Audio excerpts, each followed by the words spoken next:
Hey, what's going on, everybody? Welcome to Defend Your Unit. I'm Johnny K. Picks. Alongside me is friend of the show, Effie from Any Action Sportscast. How you doing, man? Are you looking forward to this card? Does this card mean a little bit more to you for any reason? Yeah, dude. UFC goes to Mexico and Johnny hits up his only Mexican friend and puts me on the show. Isn't that weird? No. Hey, man, I like it. I was gonna wear a It's a good sombrero. card, though. It's a good card. Dude, I it wanted to is. get you on the show. It just so happens it kind of worked out that way. Yeah, no, I was laughing when I saw. I was like, this This really put me on the motherfucker. Mexico card. No, but I'm pumped, man. We're talking a little bit right there before the show, and I think we're gonna see a lot of finishes, a lot of submissions, a lot of chances for fighters to get finished. Should be good, man. That main event and that co-main are really, really good. So yeah, I'm excited, man. I think it's gonna be a good card, and I'm pumped to talk about them. Hopefully, we can talk through some bets here. I only have For one sure. money line bet I'm looking at that I really want to attack. Lately, I've been trying to really just hammer the one or two lines that really stick out the most to me. So yeah, hopefully I can keep it going this week, man. What about you? Nice. That's what I've been trying to do too. Except I've been doing like 5, 6, 7, 8 bets, but like there are ones I really do like, and I'm trying to like focus in on. I'm not doing too much parlays anymore. But last card was a little crazy. Not a lot of people did well. Yeah, lost a little less than a unit. It sucked. Yeah, I lost like a little over 2 units. I'll take this to the grave. I thought Fletcher won. I don't care what anyone says. You got screwed, bro. It is what it is. Like, why didn't they judges do it like that for Isaac Dolgarian versus C-Rod? It was the same exact thing. Yeah, the classic control versus damage conversation there. I could talk about that for a whole show, but I don't want to. I'm gonna move on. It's How about okay. Gurov looking like he's never thrown a punch before. It's only Dude. kicks. Yeah, dude. He I was there at UFC Austin against Demir, and that fight was crazy. It was like super technical, super good, and he does not look anything like that anymore, dude. It is like a complete 180. He is a total fade for sure. Bro. If he is a favorite, bro. Yeah, nah, dude. He can't take any punches either. Like he just gets rocked. Like he doesn't like drop all of a sudden, but you could tell he's not like, oh shit. Yeah. But yeah, he's like stunned. He has that weird twitch too. I mean, his wrestling, like it's not even that good anymore. He used to have pretty solid wrestling. Yeah, he used to have some pretty slick transitions and sequences in there. I tell you, these people. But that's the MMA life for you. That's what we live and learn. You update your notes, and then you're like never again. Just put in your notes, never again. Next, cross them over, drag them to the flip list. page. Yes, flip the page, take it out, and then start fresh again. But yeah, so yeah, we got another 13 fight card here. We are rolling with the 13s. I like 13. I think it's the magic number. I didn't like the 10s. I like the 13s. The 15s are a little crazy. Yeah, but the 13s are just right in the middle. It's perfect.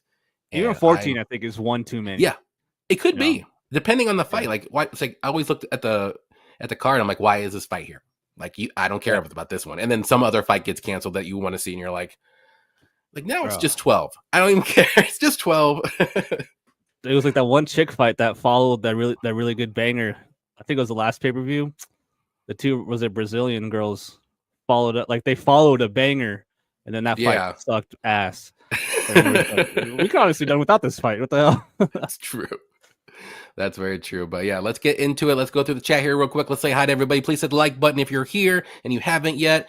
And I'm sure other people will join very soon. So we got Dirty Reg in the house. What's up, Dirty? I hope we're on the same page as well. Let's talk about it. Let's go. We got Ryan Jordan. What's up, Ryan? Defend your units into hizzy. Let's go. And our guy, Dixon Sider. Johnny, which one of you two is going to be man enough to admit you cried when Molly Methball retired Saturday night? Effie, I know you did. I saw it in the chat. You were crying. I saw like at least 8 cry faces. Can you tell me if that was true or not? It was funny, man. When it happened, I actually rewinded my TV, whipped out my phone, and just started recording the whole finishing sequence because I want to have that forever. I was so happy, man. Tears of joy just flowing. So happy that she's out and gone. It was crazy hearing the broadcasters call her a legend and this and that. And I was like, what is going on? But no. Super happy. That was awesome, man. I just wish I would have freaking faded her. I wish I would have too. I just did one last ride with her, and you know what? It bit me in the ass. I didn't bet it. Well, I did have like a little fun bet on Alexia by sub, but I didn't track it or anything. But I did pick Molly, because I was hoping that maybe the short notice and the trip over the pond would mess with anything, but it didn't matter because it didn't even make it to round 2, so she couldn't even gas out if she wanted to. Oh, the City of God girl just fucking dominated her. How about that face off? Isn't that It's wild? like because I had picked Bruna Brazil against Molly, and I was like, I swear if I don't bet this and she wins, I'm gonna be pissed. Sure enough, I didn't bet it. She won. I was like, I fucking knew Molly sucked. And then she loses the next one. Now I can't fade her again, so that sucks. Yeah. We got Kiwi Brew. What's up, Kiwi Chur? I'm sorry that I'm picking against all of the South Pacific fighters. I'm sorry. That's just the way it is. I'm hoping to pick one maybe coming up, except not the one that you probably think. Oh, I know. Yeah, there's no way he's gonna get knocked out. Real sports bet picks. What is up, man? Ready for some more easy money? Let's go. I know you killed it last weekend with your spread bets, so that's good. I like betting those spreads too, man. Pressure's on for me, man. You and your safety parlays, your guests always kill it. So I know, but the last 2 we haven't been hitting it, so we gotta come back. This is it. There's a lot of pressure now. So the night's on there. Yes, I will say though, the Jan fight was very close to hitting that beer money parlay. I thought it was a very close fight, no robbery, not like the Fletcher fight, which that was a robbery, but I thought it was close. But I wasn't mad too much. But the Fletcher one, I was angry all night. Yeah. I was like, this is bullshit. I had Holland, and I was like, fuck, you just on the ground so long. Oh yeah, dude. Get up, bro. I forgot about that. Yeah, I thought that was in. I'm like, this is typical Holland, and then he sneaks out. I'm like, okay, all right. You just needed that money. That's the thing. I think I even tweeted that out. I'm like, there's one thing that I know. When Kevin needs money, he will fight for it. He won't fight for your money, but he'll fight for his money. That's if true, he needs dude. it, he's gonna get that money.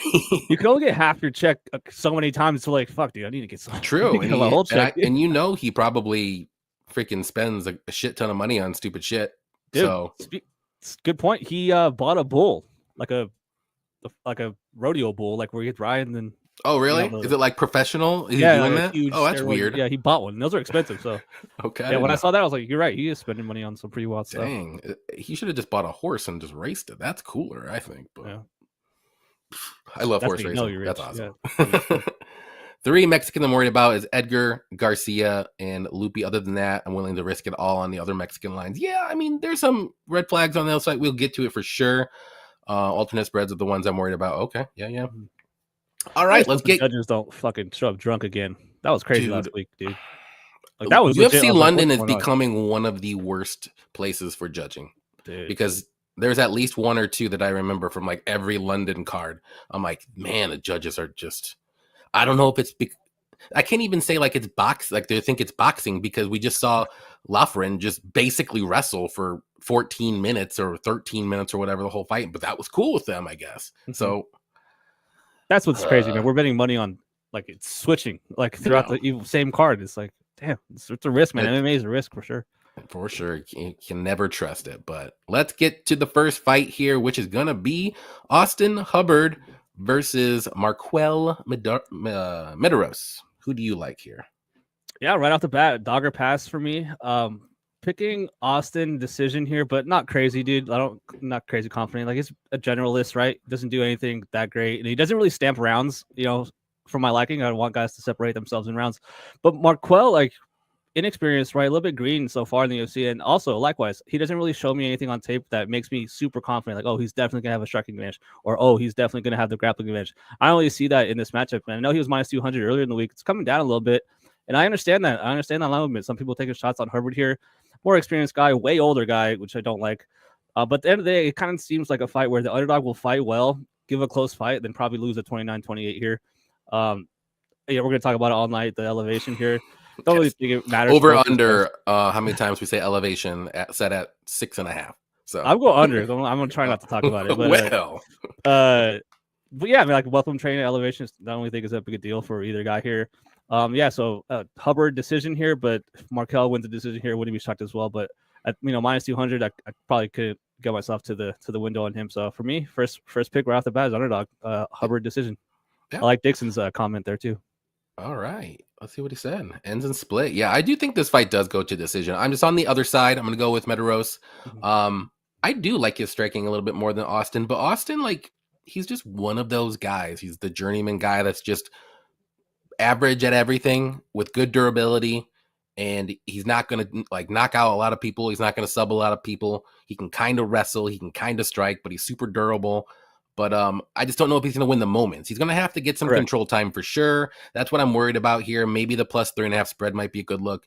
Maybe for Austin, maybe the over 2.5 is a good look too. Rather than picking a side, I do think this fight probably ends up 29-28 one way, potentially split. But I'm just going to go with the younger guy. I do think he has a little better striking. I think he'll win the better moments. He does have pretty good takedown defense too. If Austin does try to take him down, I don't think his Austin's wrestling is amazing. Yes, he can get somebody down, but I don't know. I don't think it's like trying to think of something like Loughran's wrestling. How amazing that is. So yeah, I don't see either guy getting pinned for long. Yeah, I see him scrambling to get up here. Maybe it's a lot of cage pushing in the clinch here, but I mean, like you just said, like I think Medeiros is probably gonna have the bigger moments, and that's probably what's gonna win him the fight here. Yep, that's what I think too. But I'm just gonna stay away from this one. There's 13 fights. You don't have to bet everyone. I know you want to. I know I want to. But I would probably go over two. Yeah. I know. I would go over 2.5 because Austin Hubbard, like, he can just take hits. He doesn't care. Like, he might get subbed, but I don't think Medeiros is that guy where he's gonna like go out there and Austin could take a beating. Like, we've seen him. Durable, yeah. Let's see. Kiwi says Jack Della. Well, I wasn't thinking about that, but now that you say that, I'm probably going to have to go with Bilal. and new. Oh, okay. Jack's going to choke him. Okay. I'm on Austin decision. I think that's how he wins if that's it. So, I mean, I almost want to just say maybe round 3 decision for Austin. Maybe you can get a little bit better price than just his money line because I think the first 2 rounds, Medeiros will be okay. But, you know, the elevation, that could happen. You never know. Then there will be blood. What's up, man? What's up, fellas? This is why I love Wednesdays. This is why we come out to hang out with everybody and tell you everything that we want to, and hopefully you get some good ideas and maybe some bad ones too, like last week. But hey, it's fun. We can't predict them all right every time, so it is what it is. How about smashing that over a half? Well, smash it. That bro, wow, I'd be stunned. Crazy for sure. Over 2.5. I like that. Plus 3.5 sounds good. Yeah, I like that just in case. I think Austin could sneak out around. I do think it'll be it's just the moments. I think that's where you're going to have to worry about. See how many moments that Marquel has. And we'll see. What's up, Robert? Do you like Kelvin? I don't hate him. Let's put it that way. Yeah, but I do think this on this fight, I think Kelvin. But he is dropping back or going back up to middleweight, and I don't know if I like that too much. He's just so fat, dude. He's actually like, if I like him as a person, I do like him. I think it's hilarious he made D-Rod miss weight or like cut all that weight and then just total scumbag move. Oh yeah. You know, so I actually kind of like that. I think it's super funny that he's super fat, but that's a scumbag move, dude. Oh yeah, for sure. Plus 7.5. Oh yeah, easy. Oh, and then we got Jeremy. What's up, Jeremy? What's up, boys? What's up, man? Appreciate you hanging out with us. Jeremy's picture is nuts. Mr. Krabs watching that place burn down. What the hell? Oh yeah. I didn't even notice that.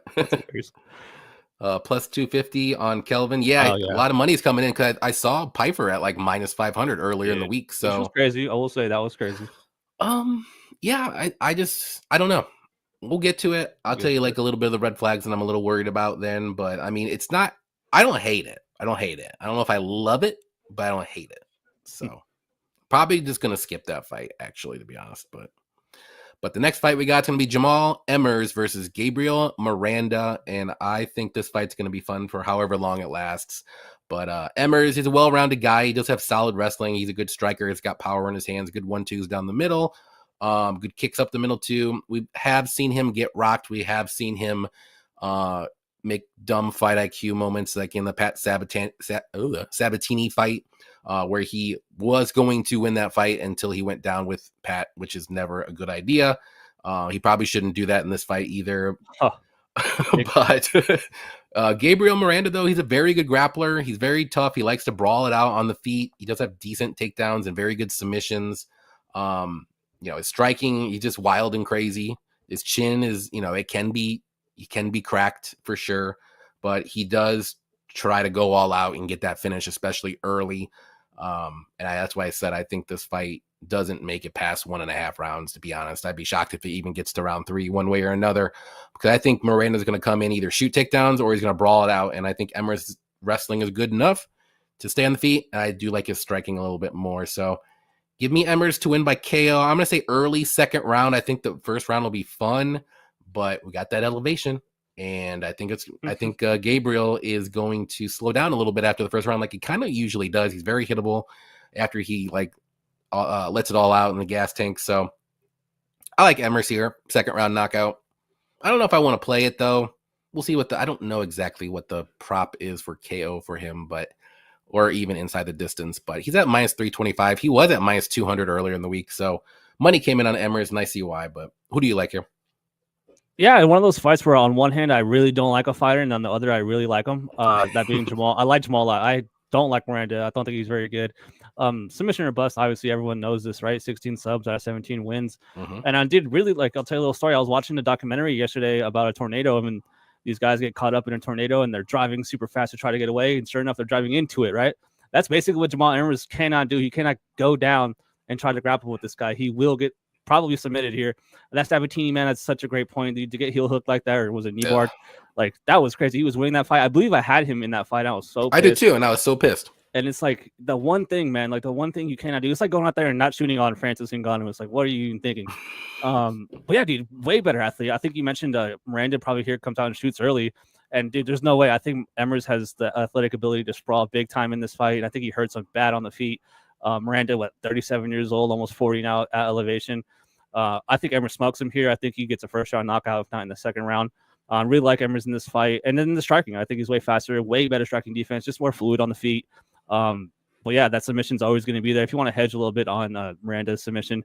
But I wouldn't be shocked to see Emmers get a top mount, like arm, head and arm choke here. Yeah, I can see that just because like Miranda's tired and then he just taps real quick, And then real fast for the whole card, this applies to at elevation. I believe John Kelly did a study on this, and shout out to him. Over the last 10 years, cards at elevation, Salt Lake, Mexico City, Denver, like submissions are way higher, like 13% increase in submissions. And I do think, like you just said, like people get tired and there's less oxygen going to your brain, and just the door to get out is just so much bigger. I just feel like, I think it was Petrosky last time in Denver had side control on that one really bad dude, and he couldn't get it. And the whole time I had money on him to win, and I had a side prop on him submission. I was like, this is a perfect angle. I knew it. And sure enough, he didn't get it. But I just think that a lot of opportunities here throughout the card will end up with one fighter gassed, with the other one, as soon as you get mount, as soon as you get side control, you're not getting off bottom. And the thing that can happen here to Miranda, I think Emmers has a real strong chance to finish this fight in that first or second round. I like it. I like it. I wonder what the prop is for him by sub, too, as well. Maybe inside the distance might be a good look. Maybe that's plus money. We'll see. Maybe.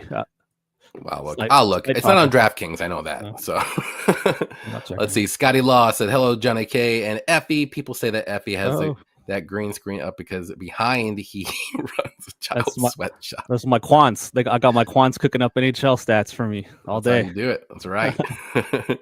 We got Dustin. What's up, Dustin? Emmers by KO or Miranda by sub. Fight won't go the distance. I like that for sure. Amber, I'm guessing Miranda, maybe. Got robbed by. I'm thinking of who got robbed by Jack Jenkins.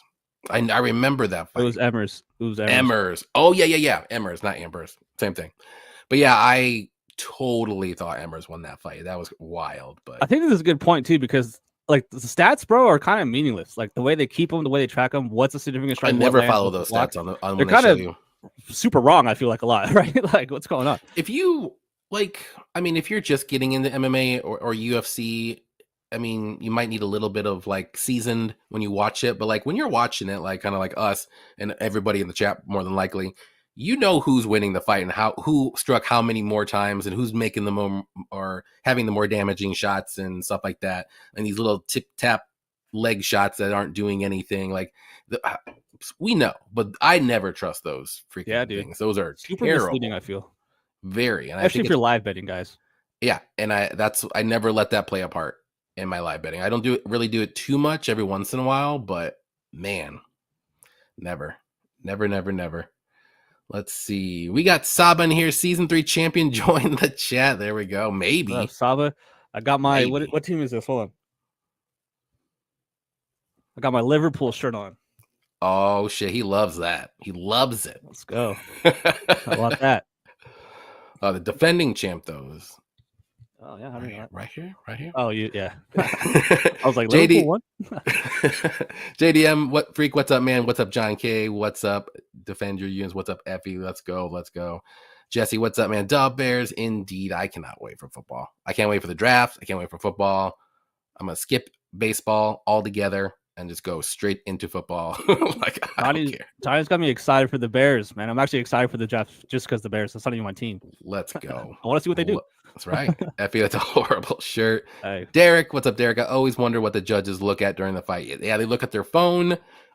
People in the crowd. They look at each other and they decide, I don't know who's winning. Do you want to just do this guy? That sounds good. Okay, cool. And they do a thumbs up. They know that's another thing. I think the crowd definitely affects how they score. True. Dude. Like, I just think it affects the moment. Like you just said, like the moment. It's like, oh, that guy must have landed. The crowd's going crazy. It's like, dude, no, that slipped. He slipped. He fell. But if you were actually watching the fight, you would know. It's weird, man. Like, it's tough. Yeah, I hate it. But it is what it is. Next fight though, it's gonna be Rafa Garcia versus Vince Pichel. Who do you like here? Garcia here for me. That line's though pretty nuts, man. Basically, obviously, Rafa's gonna probably take him down, right? Easy path to victory right there. Yeah, probably. Yeah, right. Least resistance here. Just don't like the line. What was the line now? Is it? It's like minus 475, 480 range, I believe. Yeah, so I saw 500 earlier, and I did see 500 at one point. I'm not touching that on that. Like, he's just not someone that really, looks minus 500 basically in any fights. Pichel, just super old, man. Like, at this point, I can't get behind him. I know he's good. Like, he's a good, decent striker, okay grappler, and it's just the durability. Like, I know he can take a punch. He's, been in a bunch of battles, but he's super inactive. He's never really fighting now. He's getting up there in age. I feel like that's a good way to prolong your career. Just fight once a year. There's a couple of people on this card that never really fight that often, and like Oliveira. But yeah, man, Garcia here for me. Does he finish the fight? I don't know. I think he gets him out here. But he's going to be shooting, and if he shoots a ton, like, does that affect his gas? Does he get tired here? At elevation, trying to grapple so often in this fight. Can Vince make it interesting on the feet? Yeah, I actually do. I think he can light up Garcia here a little bit. But at the end of the day, I'm going with Garcia, man. Just way younger, way faster on the feet, and has that grappling edge. At least I think so. So I think that the defensive takedown ability, like his defensive takedowns of Vince here, are going to cost him this fight. Could be one of those fights where one takedown can seal the round. If not, I think he's going to be shooting right back on him. So I think the forward pressure, the consistency of the amount of takedowns he's going to attempt here is probably what's going to separate here. Minus 500, minus 475, man, it's a sweat. Like, I don't feel comfortable taking it. I feel like that's way too wide. But yeah, I think at the end of the day, I think he wins this fight. So give me Garcia decision. Yep. Yeah, I agree with you. I got Rafa by decision. I think he's going to be using that wrestling, using that grappling. I think Vince's takedown defense is like 30%, something crazy bad. He gets taken down very easily. He does have a decent get-up game, but I do think Garcia's grappling is pretty good. I think it's good enough, let's put it that way, to keep Pichel down, especially longer in the fight. On the feet, though, it's going to be close. I think Garcia is a little bit more technical with his boxing. He's not really a knockout guy. And then Vince maybe has a little bit more power, a little bit more wild. Maybe he wins a little bit of the moments, but Garcia is durable as shit. And I don't think he's going to be knocked out. I think if there's any kind of trouble Garcia gets into, he's going to shoot a takedown and get it. So that's what I see. It's going to be probably rinse and repeat all the way to a decision. Maybe Vince looks good for about a minute and a half, and then he gets taken down and gets controlled for 3.5 minutes. So I think that's probably how this fight's going to look. He's 42 now. That elevation maybe slowing down a little bit. Garcia does have decent cardio, so I'm not too worried about his cardio either. So maybe he does slow down a little bit more than usual, but I think Garcia wins by decision. I mean, I don't really love the line either, but I do think he could win a 30-27, like a clear 30-27. Path to victory is there. So I get it in that regards to the line, but he's not going to be finishing Pichel unless Pichel just gasses out like completely and then gets a rear naked choke. Garcia does. That's the only way. I can see him passing. I can see him passing his legs, getting to full mount. Dude, oldest fighter on the roster. Like, yeah. No, thank you. It's tough taking guys that are like 38 and above. I know I took one last week with Blachowicz, but man, that was a close fight. Yeah. I agree, man. I didn't. That line was wide as hell, though. Yeah, I didn't bet Why? Olberg, but Just like I this one. had him. I was like, oh man, this is gonna be closer than a lot of people think, Mm-hmm. but that sucks, man. It's a tough one. For sure. Let's see.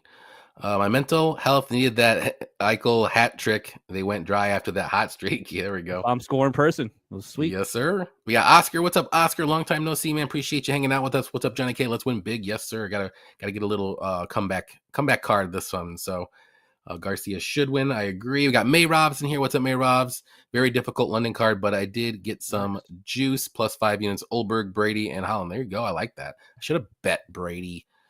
Oh man, I'm so pissed. Dude. I bet Leon like an idiot.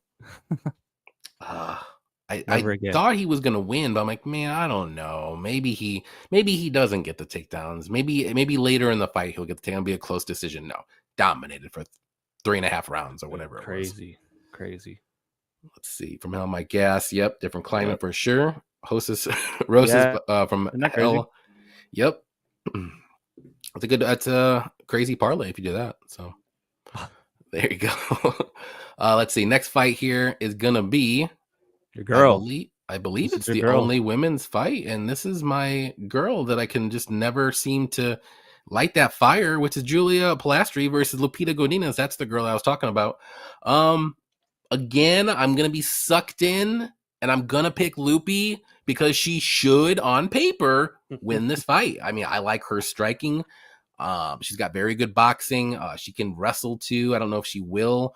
But Julia's not slouch. She's well-rounded herself. I mean, I like Lupi's striking, but Pilastri does have good grappling. I just don't know if she's going to be able to get down Lupi much, if any at all.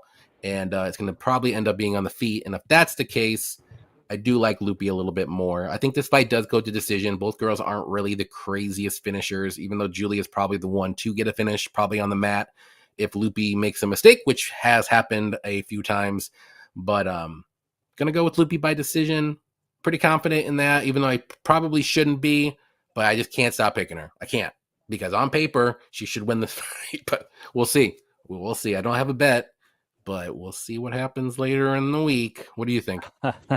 Yeah, man. If you're out there, you're gambling and you want to gamble on this fight, Lupi is just one of those fighters where you're like screaming through your TV. You're like, every time wrestle, like please at least try. Like you don't have to be successful, or just stay on the feet and strike because you're the better striker. Yeah. Stop wrestling. Yeah, right, or stop trying to wrestle. And I mean, her last two matchups were definitely a bit tough for her style. Just the fact that Dern's so dangerous on the mat, and then so is Jandiroba. Tabitha Ricci's a good win in my opinion, and she beat the brakes off Elise Street. I was there for that fight, and she looked like she stole something from Lupi. That was crazy. But in general, man, I know a lot of people don't like her fight IQ, which is an accurate critique. But I like her. I do think she's skilled. I like her ability when she does mix it in to look good, man. In this fight, I think my biggest worry is Lupi shooting, getting stuff, ending up against the cage, and then the clinch.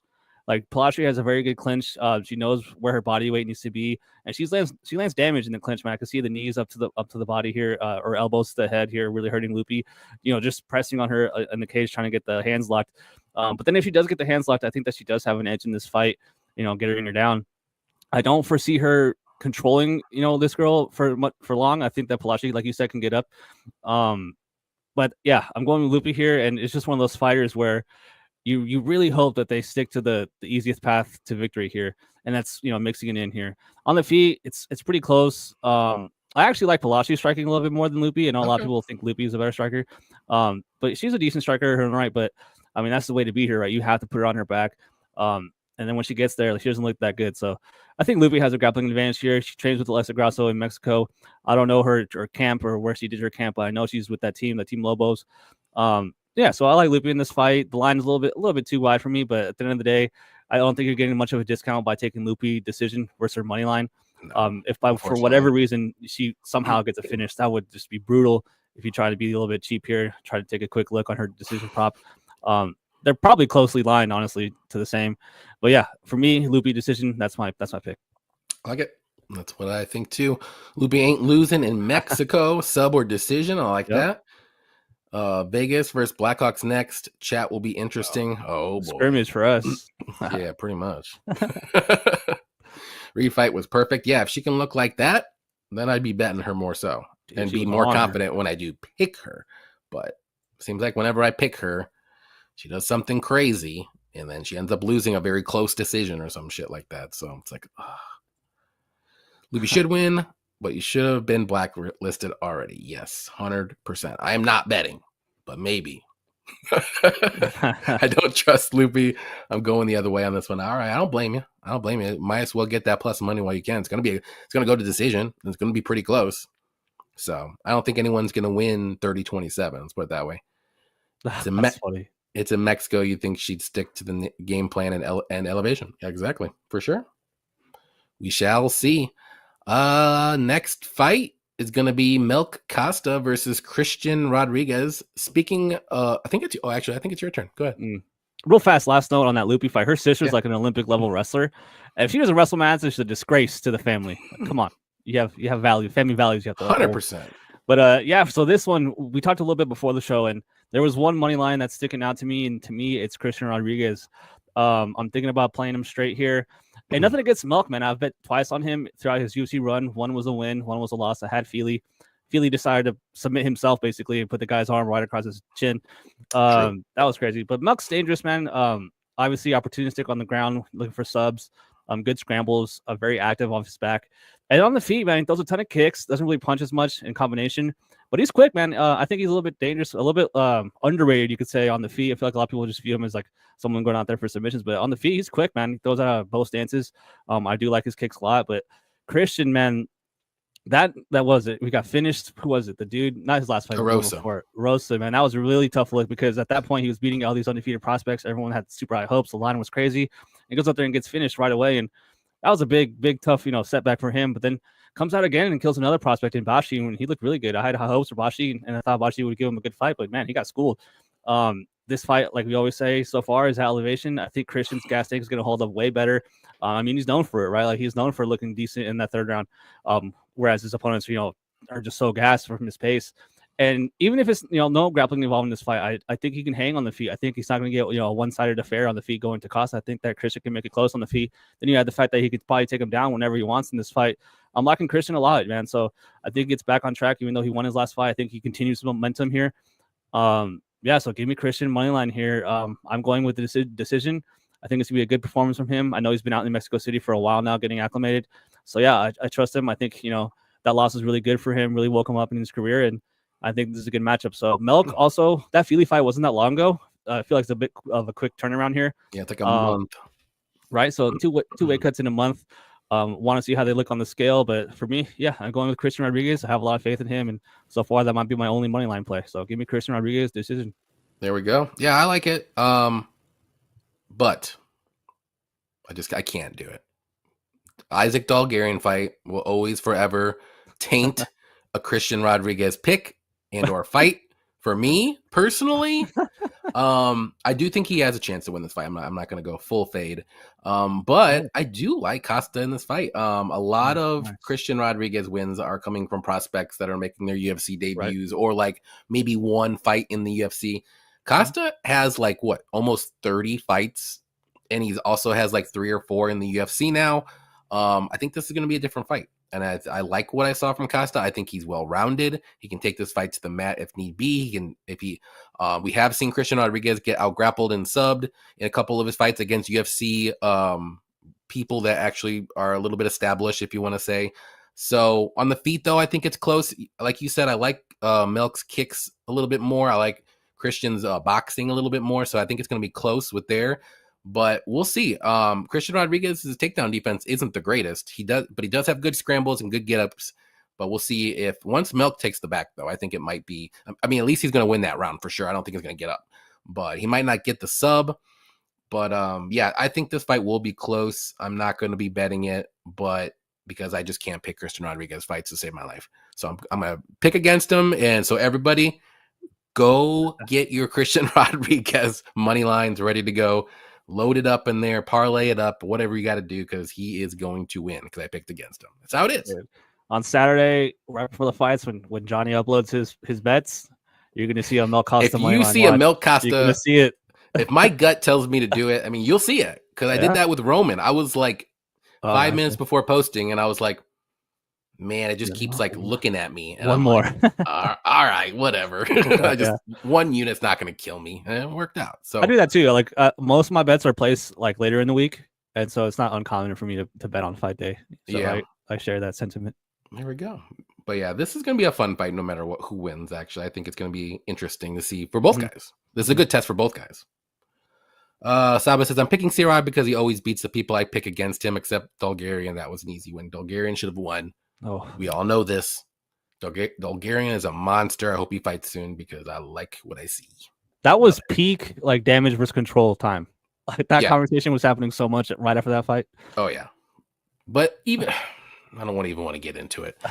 It was just one stupid knee in the second round. That's all C-Rod did. It and it didn't even like. I mean, yeah, it was clean, but it didn't rock him. It didn't do anything, and then Isaac just controlled him for like 4.5 minutes. It's weird because like I view Christian as a good grappler. Like if someone were to ask me like, "Hey, this guy good at grappling?" I'd be like, "Yeah, like I like him. He's solid." I think, but it's weird because like he's gotten dominated like before. Like round 1, Rosas dominated him. Bulgarian dominated him, and then just got tired. Jonathan Pierce dominated him too on the map.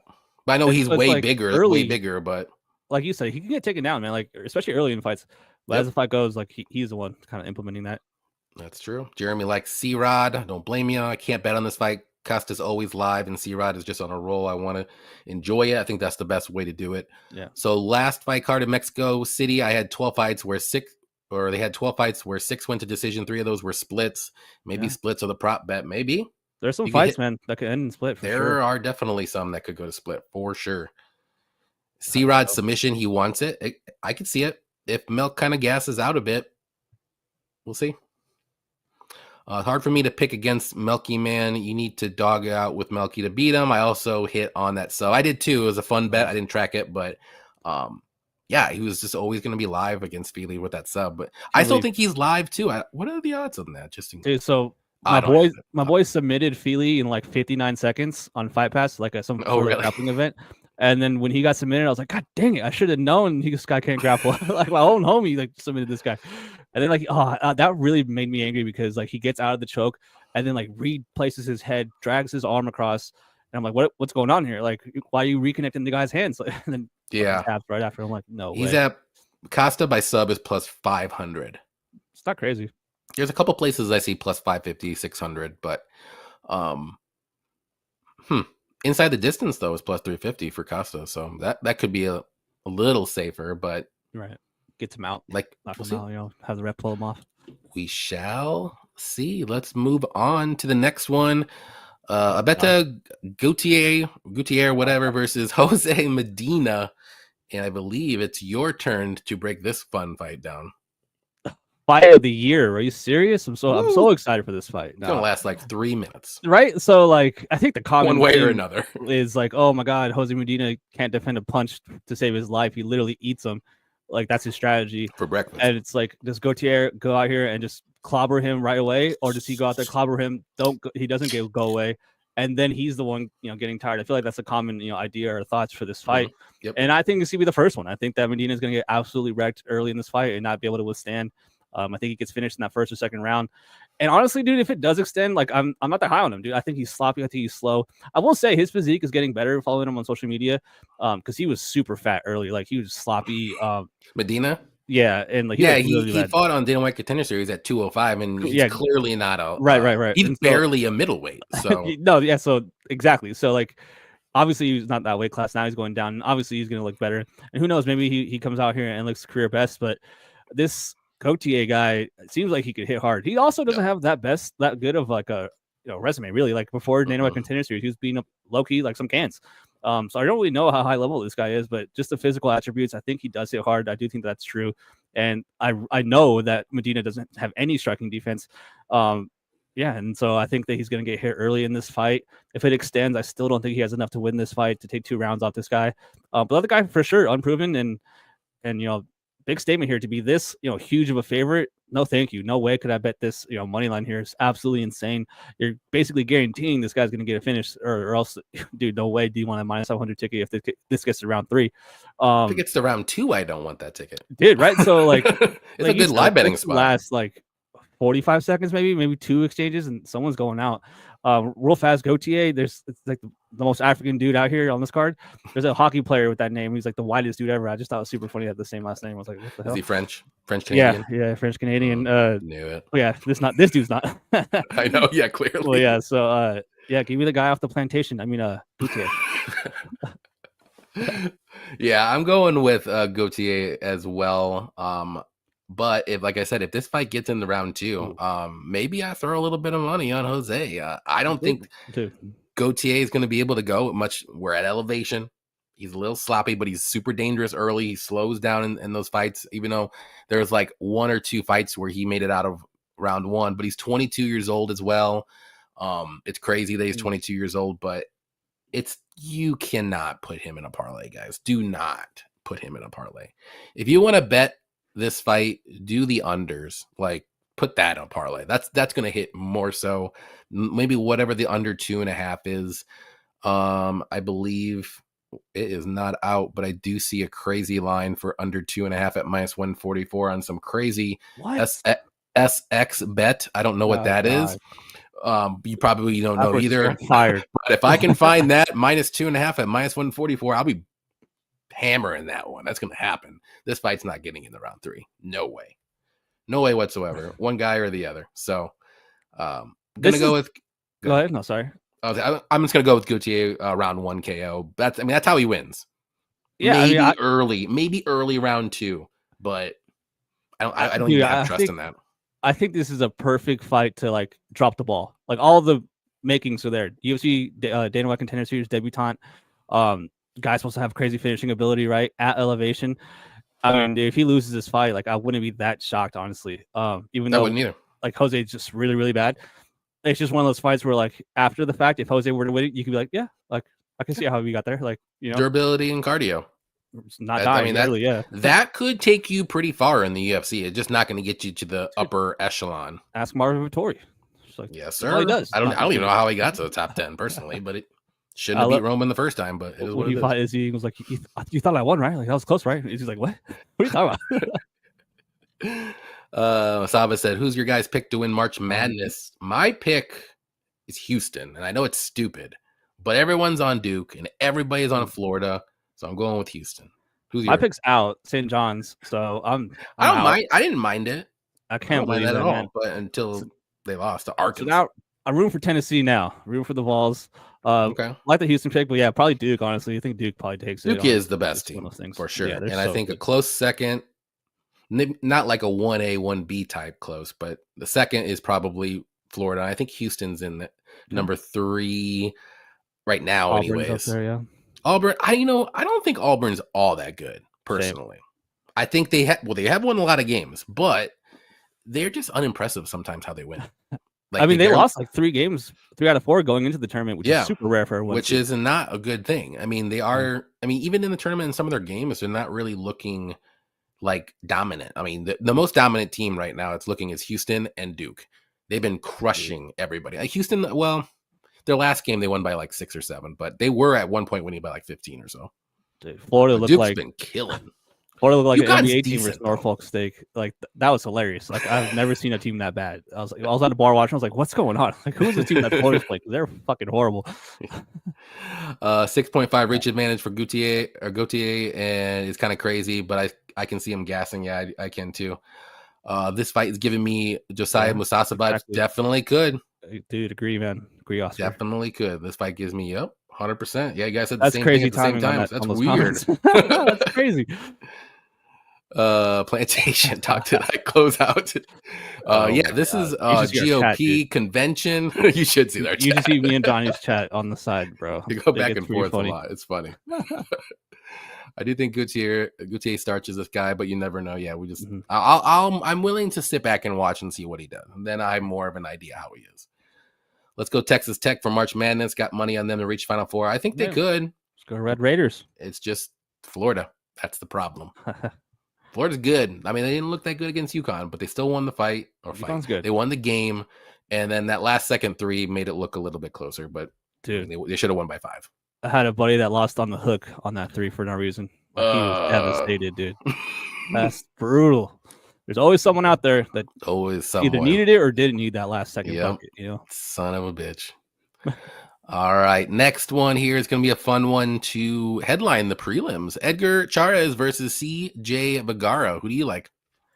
Yeah, so of all the big favorites on this card, and there's a bunch, I think I'm most worried about Edgar. If Okay. this was in Vegas, like I'd be pretty confident in him. I do think he's a better fighter. I think he's way more dangerous on the feet. CJ just has crazy output, dude. Like this guy has crazy volume. He can get to 100 strikes in 15 minutes. He can get to 90 multiple times in the UFC. But man, this guy misses weight. Both of them do actually. Both these guys aren't that reliable on the scale. Definitely wait until the weigh-ins to put your bets on this fight. But at the end of the day, I think that Chairez is just so long and dangerous. He's kind of reckless, and CJ, he's just not that physically imposing to me, man. I think he's real small. I think he's a little short T-Rex arms. I don't know the reach statistics in this fight, but I think that Chairez, even if it gets to the mat, I think he's dangerous on the ground, dude. And he's durable, man. We've seen him rocked big time in the UFC and just comes back like a zombie. He really is a Mexican. 100% has that Mexican chin. I've never seen someone throw up a gang sign on the scale like he did. Vatos Locos for life. That was crazy. That's when I was like, all right, who is this guy? This is awesome. There's a sick edit of him. I actually sent it to, you remember Patrick from Addicted to Combat? There's a video of him, of Chairez fighting in a street fight, like in the hood. And then the edit, like he knocks some guy out and the edit cuts to him in the UFC, like cracking someone. I'm like, oh, that's pretty funny. That's wild. I like him, man. I think I'm actually kind of low on CJ. I don't really see anything that really sticks out to me about him, but the line is wide, man. And if this gets extended here, I can see Chairez being the one gassing out, even though CJ himself does miss weight, and I worry about his cardio as well. Too many questions mark for me, especially with this wide of a line to get involved on Chairez here. So yeah, probably the biggest favorite that I'm feeling least confident in is a good way to put it. So give me Chairez decision, but don't like this chalk for sure. Yeah, I get what you're saying. I'm not a big CJ Vergara fan. I don't know why. I mean, I think he's kind of one of those guys where he's durable. Well, he's somewhat durable, if you want to say. He has been rocked a few times as of late, even if he did win against the Lacerda fight was crazy. Lacerda. But like he's just one of those guys again. It's just like he's not really dangerous. He kind of can do a little bit of everything. But the last fight, who did he fight off? I can't remember off the top of my head. I know it was Timarov.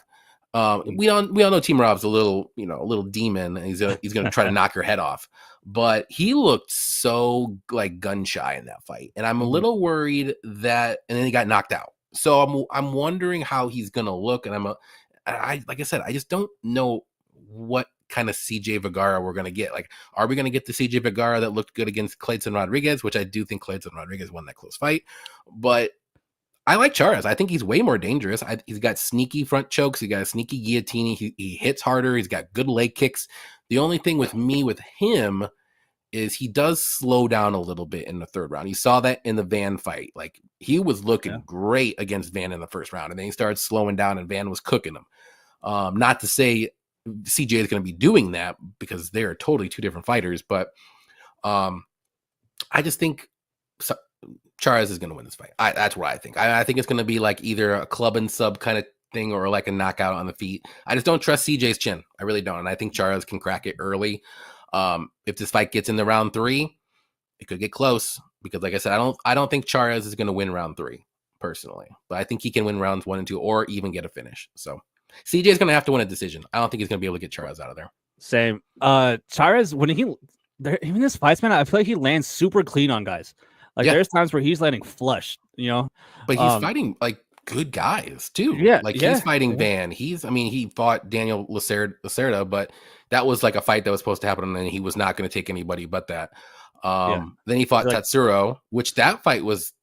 He was getting taken down, but he was able to get some scrambles going too, and went to decision. He didn't get subbed by him. You know who did get subbed? CJ Vergara by Tatsuro. So there you go. Yeah, I will say, shout out to Henry in the chat. I don't like the gang talk. I think being in a gang is like the gayest thing you could do in life. I just thought it was funny. It is funny that you're not in a gang, but you can just like see it and you're like, man, that's stupid, but it's funny. It's like you didn't get rounded up by Trump's people. That's enough. Come on, Effie. Come on, man. Come on. They're clearly gang members. Okay. Clearly. He would never misidentify someone. Never. Ever. Not even in a group chat. Never. It wasn't his fault. CJ gonna run away again. He could, So he funny, potentially could after he gets rocked. He Crazy. doesn't like it when he gets rocked. He Probably won't help runs him away in Mexico City too much. It will not. And at least Charez has 2 rounds of cardio instead of 3 minutes of cardio. Yeah, that's true. And he doesn't like that game talk. Yeah, it is what it is. What are you gonna just laugh? Have to laugh it off. That's what we do. All right, we got the main card. If you just joined us, please hit the like button for us, and we will get going right away with Ronaldo Rodriguez versus Kevin Borjas. I can't even say that name. How you say it? Borjas. Like an H. Yeah. I am terrible with names. Yeah. I know. I know what the only names that I'm actually good at is the French names. Wow. And most of them suck. Russian names are actually easier than you think. Not you, but like people in general. No, not me. You just gotta like make them in syllables. But Borjas. Yeah. Oh no, am I up or whose turn is it? We were talking about how I suck at pronouncing names. It's my turn. I think it is. Yeah. I think this fight could play out super close. Mm-hmm. And I at first my gut was like Ronaldo all day. Like go ahead and bet it. It's a decent line, but man, my heart and my mind are not letting me do it. I am still picking Ronaldo to win.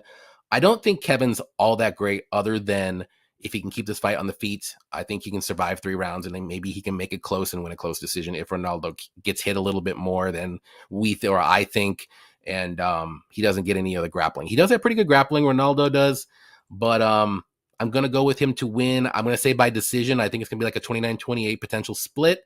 I think the play actually could be Kevin plus 3.5. I think he can win 1 round. I think 1 round is going to be really close. But I can't even get around to doing that because I can see Ronaldo cracking Kevin or maybe even getting some grappling going and basically winning all 3 rounds. So gonna go with decision. The line's good. We'll see what happens. Maybe my gut will speak up to me a little bit more right before the fights, but I do like him to win, but by decision. What do you think? Yeah, I'm going with Ronaldo as well. It's kind of funny, man. Going into that Ode fight, I actually thought Ode had a shot, and he looked good. Ode looked good against him early in that fight. He had some good moments. And he almost finished him. He almost did, yeah. Straight up finished him. A different ref maybe calls it, but and, now you're getting Kevin Borjas, who is a good striker, man. And he is going to be the bigger guy. I think he's have a big size, not big, but like a decent size advantage here over Ronaldo. But Ronaldo is just so like, how do I explain? He reminds me of a shoot box guy. Like he's just going forward and he's trying to make the fight like a brawler, basically. Yep. And he's super sophisticated when he does get into grappling situations. I do like his grappling.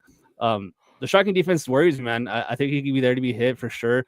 One of those fighters that kind of relies on durability a little bit too much for my liking.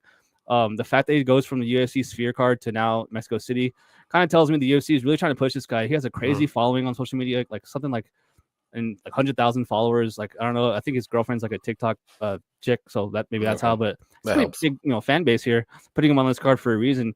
But he's getting a good test here, on a card like this where you see, many big favorites.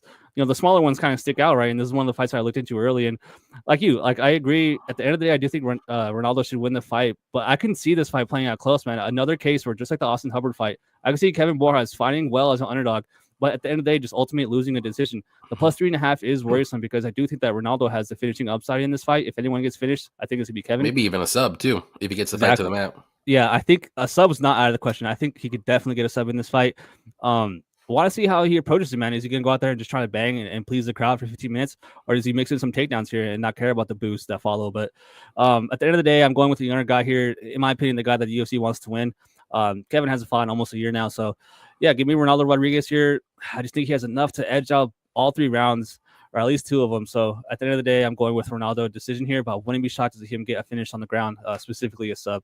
Yeah. And another thing, too, Kevin's last fight against Costa, like, that was a bad look. I know Costa's good. Like, I like him. Costa looked good. But he opened my eyes. I was like, oh, dang, like, you are better than I thought. And Kevin, I was like, Kevin, no. Opposite. No bueno.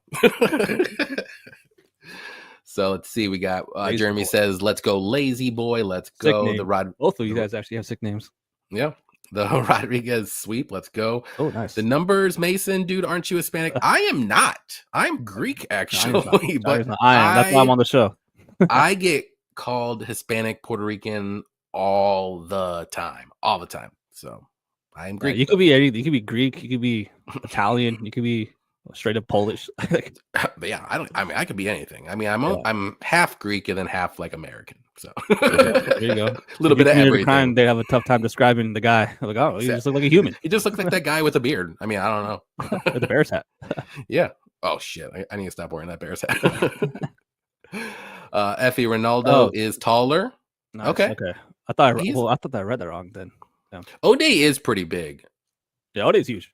Yeah, for a flyweight, he's very long, but he gets taken down so easy. Yeah, he is taller. Yeah, that chin's gonna fail Lazy Boy at some point. Dude. I agree. Once he gets up in the rankings, but I think he's okay. Kevin just throws tons of volume. He's not really like that KO guy, but he's gonna push forward and try to just out volume you and out cardio you, and he's pretty durable except his legs. So maybe that's what Lazy Boy attacks too. Kevin can throw some hands and those knees. Yep. Yeah, he can. Yep. All right, next one. This is one of my most confident ones. David Martinez versus Seaman Oliveira. Who do you like? Oh man, Martinez here. Everything works out. Retired, everything works out for Martinez in this fight. Like, yeah, dude. So, I mean, I think he's safe everywhere. And I swear, man, I have like a 90% jinx rate when I say that about people be safe in every area here. But he has way better juice in this fight. I think he's gonna have way better moments. I think he's a quicker guy. I think that this dude hasn't fought in forever. I hate the inactivity. And honestly, I thought he was out of the UFC already. When I saw he was on this card, I was like, oh yeah, damn, he's still fighting. Oh, that guy who shot 12 guillotines on Tony Gravely. Dude, don't be silly. Jump the gilly, bro. Nah, you got silly because Tony's like, what are you doing, bro? Yeah.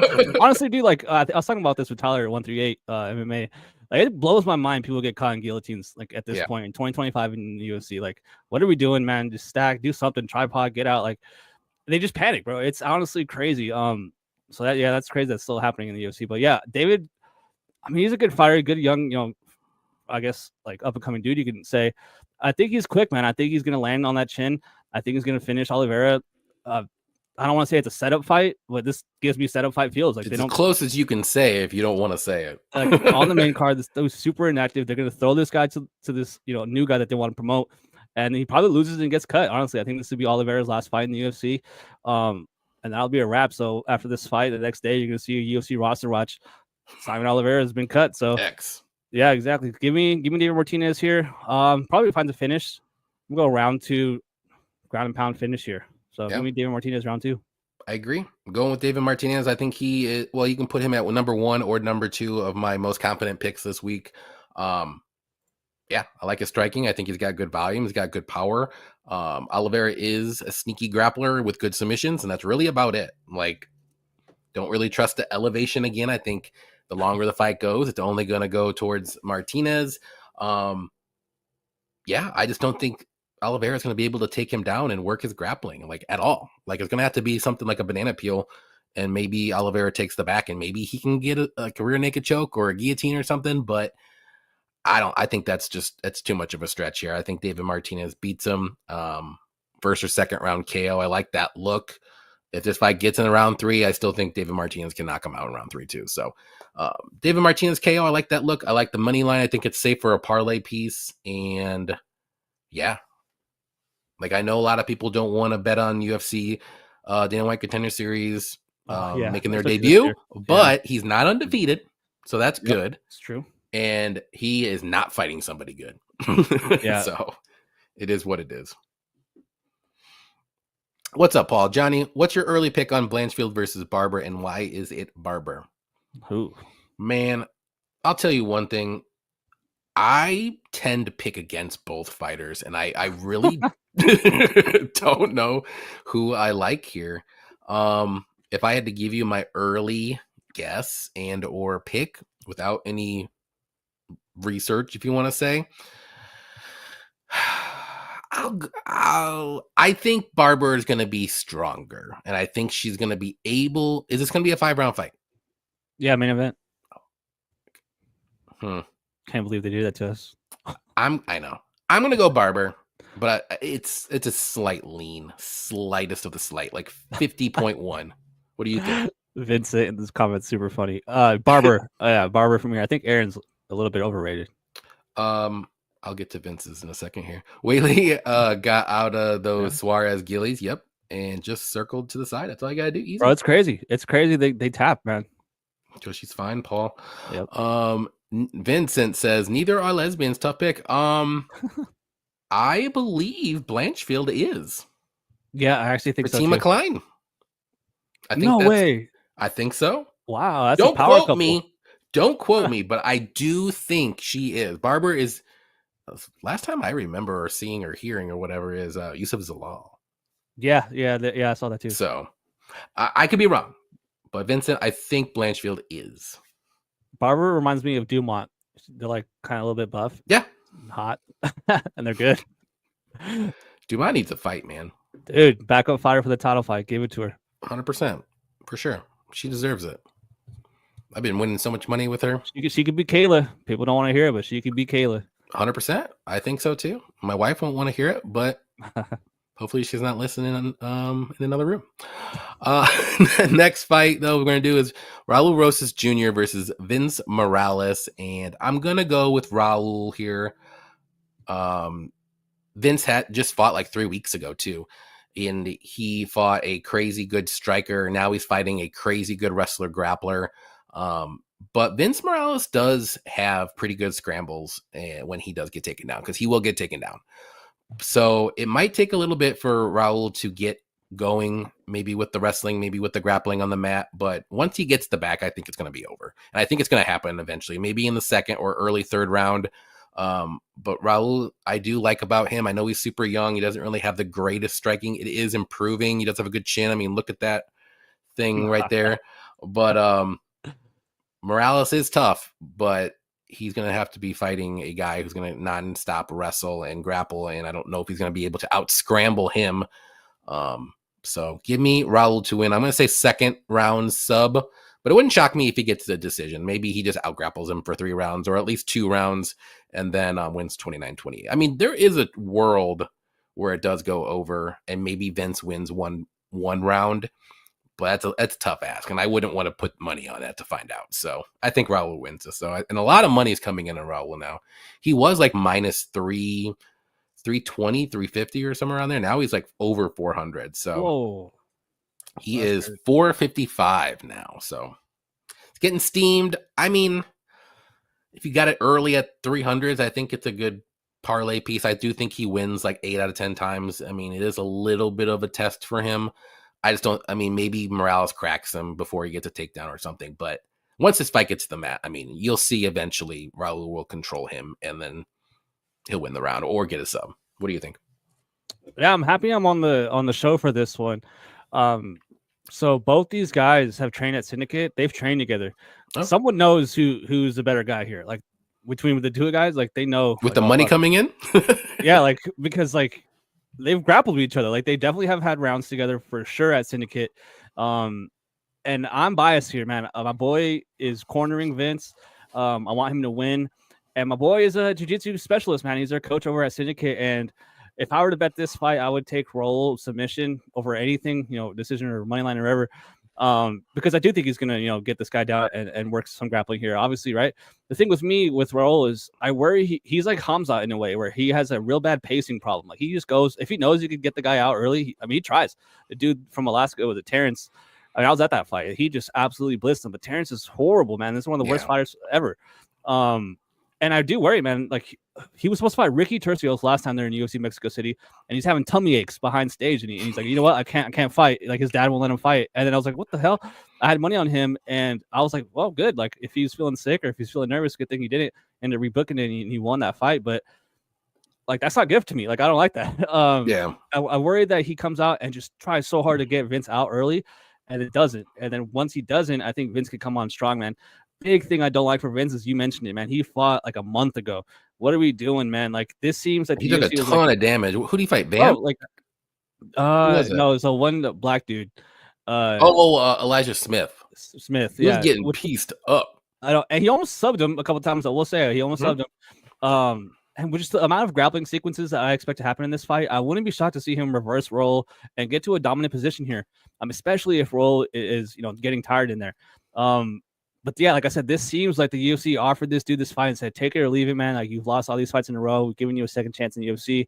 And you have to do us a favor here. So maybe, they're kind of forcing him to take this fight. And like you said, it's not like he just went out there and won via first round submission like Costa, like he took damage. Like he had a weight cut, he took damage, he took a bunch of strikes. Now he's back, man. So I think that's a tough ask. And I will say, like, I don't see Raul Rosas as like a dangerous striker. Like, I really don't think he's going to be marking up Vince on the feet. I think Vince can have the moments on the feet more so than Raul. But that's not like breaking news or anything. He's still green, man. Still super young. Still basically a young kid growing up in the UFC. But I'm doing it. I'm picking Vince, man, on short notice to upset the world here. I'm not super confident, and I am biased. Don't get me wrong, guys. Like, my buddy's cornering him. I want those guys to win, man.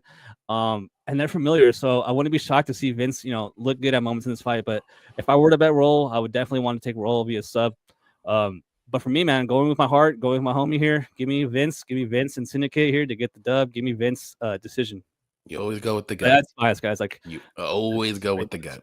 Yeah. Hey. Kick Sabo out for asking for a Chiwiwi. Oh, I saw that. Big Norm.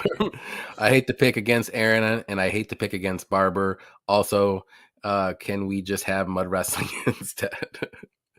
Barber nearly lost to Andrilli. Yeah, that was wild. And she did lose to Maverick.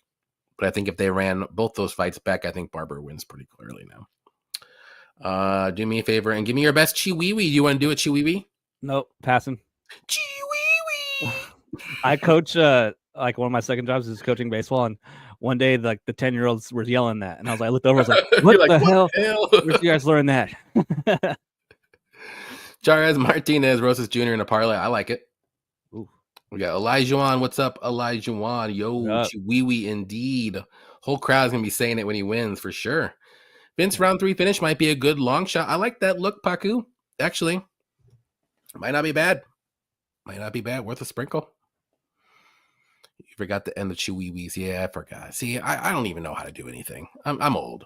I like how it was like, it doesn't mean anything, by the way. It's just, I just said it. Like, me and my friends just say this, and now it's a thing. Funny. That's a good Chiwiwi. I try. Last time he fought, I did a Chiwiwi. I tried to make Cody do it, and he wouldn't do it, so I had to do it again. That's why I like Cody, man. That's some guy. That's why I like him. I don't know why I'm on here. All right, next fight was going to be Kelvin Gastelum versus Joe Pyfer. Interesting fight. A lot of money coming in on Kelvin as the dog. Who do you like? I get it, man. I get why this money is coming in earlier in the week. Pyfer at minus 500. Like minus 500. Doing, bro. No shot, right? But I do like him to win, man. I like him in this fight. Very dangerous on the feet, obviously. I feel like a lot of people sleep on his grappling, man. He's a good wrestler with good jiu-jitsu. He trains with Sean Brady. Those guys in Philly have really good grappling, really good submission grappling as well. He used to be the way physically more imposing guy than Kelvin, dude. At this point, Kelvin, I know he's only 33 years old, but he's just so worn down. He's been through a ton of fights. And then the whole weight thing, man, going down, going back up, missing weight, making D-Rod cut that way for no reason, like a total scumbag. Can't root for the guy. I want him to get finished. I know he never gets knocked out. But I feel like everyone, not like everyone in the chat or anything, but like in general, people were just holding on to that Adesanya performance for just way too long. Like, it was like 5 years ago. Yeah, sure, he looked good. But the durability, like, I know he's durable. Like, I know Pfeiffer, the likelihood of him knocking him out is not good, not high. The elevation here, I think, will hurt Pfeiffer more than someone like Kelvin. Kelvin's not some crazy cardio output dude. Like, he's just, a pitter-patter guy looking for his counter shots. He is a little short, stocky guy, so wouldn't shock me to see him be a little bit more tougher to take down. But I think that Pfeiffer can really crack him with his length. I like the size, I like the reach of Pfeiffer here in this fight. I just think he has more tools to win this fight than Kelvin. I think that Kelvin definitely has that outstriking for 15 minutes here, which will be dangerous. I think that he will get hurt at moments. I don't know about finished, but I do think that Pfeiffer does find that chin multiple times in this fight, and I do think he mixes some grappling in. Obviously, the big question mark here is if you're betting a minus 300 favorite, does he gas out? Does Kelvin put it on late here? Guy with way more experience has fought way more high-level fighters in Mexico City, I just don't like the weight. I just don't think he should be at 185. He should definitely be at 170, but he's just too lazy to make weight.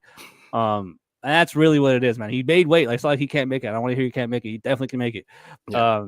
He just doesn't have the discipline. So who knows? Maybe that helps him. He doesn't have to drain his body so much and worry about keeping his weight down. But at the end of the day, give me Pfeiffer submission. I think he submits him in the second round. Because I just don't think he's gonna be able to hurt him enough to get him out. So give me Pfeiffer here. And I understand that line movement, man. Like, there's definitely worse underdogs to pick on or to pick and bet than someone like Kelvin. Kelvin's a high level fighter, has fought high level guys. You're getting a good price on him against a guy that's somewhat unproven, especially at this level of opponent. But at the end of the day, I just don't see Kelvin winning this fight. Give me Joe Pfeiffer, second round sub. Yeah, I like that look. I am also going with Joe to win. I just don't like Kelvin at middleweight. Like, I know it's easier for him to make, but there's going to be bigger guys, longer guys, stronger guys. Like, he was actually doing pretty decent in welterweight. You just can't make weight. But it does worry me, though, too, with Joe, is the longer the fight goes, we are at elevation. He was gassing out against Jack Hermanson, not at elevation. Or was he at elevation? I hope he wasn't. It was the Apex, I think. Yeah, I think it was the Apex. Yeah, it was a fight night. I believe it doesn't say, but I'm going to say it was at the Apex. But yeah, I think, you know, if Joe can't get him in rounds 1 or 2, I think he can win those 2 rounds. Maybe Kelvin looks good in the 3rd round. Maybe he sneaks around, but I don't think he's going to be finishing Joe. Joe's pretty durable.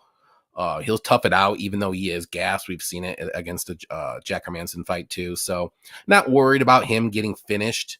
It's just more so, is he going to be able to win a decision? I mean, he could. It'd be a close one, but I like that sub look. So I'll go with the sub as well. The over 2.5 is a little interesting at -135 because both guys are pretty durable. I mean, Joe's just very dangerous in round 1. If he doesn't get Kelvin out of there in round 1, I don't think it's going to happen. I don't think anyone's going to get anything. So we'll see what happens, but I'm going to go Pfeiffer by decision. Why not? Yeah, I could totally see this fight, like Joe looking like $1 million first round. As soon as the second round starts, his body language changes. Like, I'm not saying that's what's going to happen, but I can see it happening where you're thinking, oh hell yeah, like, I have Joe on a parlay, like we look good. Second round starts, you're like, what's going on? Like, he's not doing anything, like, you know. And then Kelvin's the one coming on strong, so I worry about that for sure. Yeah, I'm not going to touch this fight betting side. I mean, if you can get Kelvin at like +250 or higher, I think it's not a bad play. But even then, I'm like, I don't know if he's going to win though, but he has a chance. But we'll see. I took a shot at Kelvin +300, and I like that. Do kind of think Joe will win though, but had to stab at those odds. Yeah, I don't blame you. That's a good look, man. Kelvin said today at media day he's staying at middleweight now, so that's good. At least we know where he's going to be fighting. Gastelum is a wild card. Saba, good performance versus Curtis though. Yeah, very good. Mm-hmm. So we'll see. We could have won that fight. Yeah, true. Kelvin, or love Kelvin, but don't think he beats the dirty cop. Was Pfeiffer a cop? He might have been. I don't like betting on cops. Oh shit. We'll see. That fight was a banger. Kelvin looks pregnant in the latest media photos. I haven't seen it. That's funny. Brady won and give me Pfeiffer won for a Philly showcase. There we go. +250. I don't mind it if it's that. But there's going to come a time if Pfeiffer is like -250, then I'm like, interesting. Kelvin has plenty of mass for nasty body shots from Joe. Yes, that's hilarious. For sure. I think Pfeiffer starches Kelvin. He's itching for a highlight finish to get him to the belt. Yeah, he's going to have to start doing pretty good.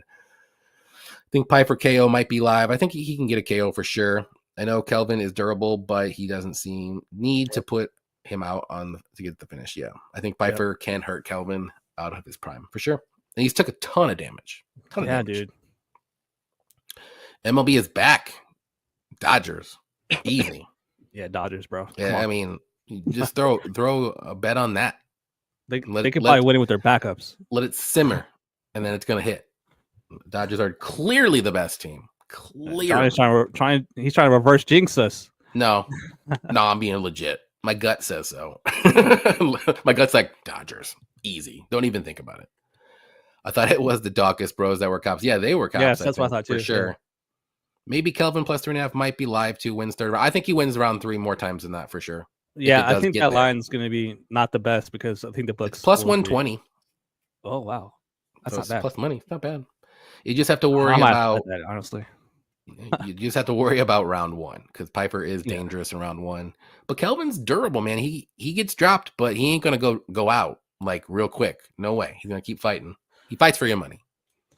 Yeah. The Cubs will turn things around and F the white cheese. Whoa. Whoa. Dude, the Cubs have a brutal first month. They play the Dodgers twice. They play the Diamondbacks. They play the Padres. They play They're the the Rangers. only team that hasn't won a game yet. So that's funny. cheers Man, to yeah. that. No, They're on pace to go 162. I don't hate the Cubs. It just sucks that the White Sox suck so bad that they can't even give any competition to anything in Chicago. So it's always Cubs that you hear on the sports radio and everything over here, and it's just like, I'm done. It's annoying at this point, but I'm just more annoyed that the White Sox suck so much and they're not doing anything, but they suck and they can't do anything. They shouldn't. They should. But it is. I can do a whole show about the White Sox sucking. Okay, they'll be good in like 2 years. Yeah. No, like 5. All the guys are getting right now. Maybe 3 or 4. I'll give them 3 or 4, but they better start drafting and get some trades going, and we'll see what happens with the younger guys. They got some pretty decent pitchers, I'll tell you that. The lefty pitchers, Hagen Smith and Noah Schultz are demons. But that's what they do. They can draft left-handed power pitchers all day. Chris Sale, Garrett Crochet. Man, that's crazy. That do you know at one point they could have had a rotation of like Chris Sale, Dylan Cease, who else? Garrett Crochet and like Lucas Giolito when he was good, and Ronaldo Lopez. That's crazy how fast that is an amazing starting 5. Yeah, it's tough, like, man. All in their primes. Like, I mean, Garrett Crochet would have been a little young, but still. Yeah. Either way. All right, enough about baseball. I'm gonna cry. I'm gonna cry. Co-main event, we got Manuel Torres versus Drew Dober. Interested to see who you like here. I think it's my turn. Yeah, I mean, this is clearly a 50-50 fight, and you have to go with the plus money, and I'm going with Drew Dober. I love his durability. Obviously, yes, we've seen him get dropped more so recently than we remember, but Torres has about 3 minutes of crazy, and if he gets cracked, he goes down like a sack of potatoes, but he is very dangerous. He could definitely crack Drew Dober, but I just think Drew Dober can survive the early onslaught, and if this gets past 3.5 minutes, I think Drew Dober wins, and I'm banking on that. I'm not going to break it down anymore. This fight's going under 1.5 for sure, but I like Drew Dober, and I think he gets this one done. What do you think? Well, I mean, now I think Drew might be minus money, right? Like, I mean, line flipped early in the week. Drew Dober was about plus 100, 105. I think it got up to plus 110. Now he's minus 118 or minus 120 now. So it's a 50-50 fight. Yeah. Before, like, I did tape on the card, this one stuck out, right? Dober, the chin. He's been known for his durability. Now it's kind of faded, and he's getting knocked out, like getting wrecked pretty bad. But dude, honestly, I looked at my history with Drew Dober, and I bet on him all the time. Like, I'll bet on him versus like Derek Lewis. Like, I just love this guy for some reason.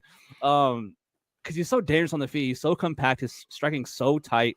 But he has a real big problem getting caught with that left hook.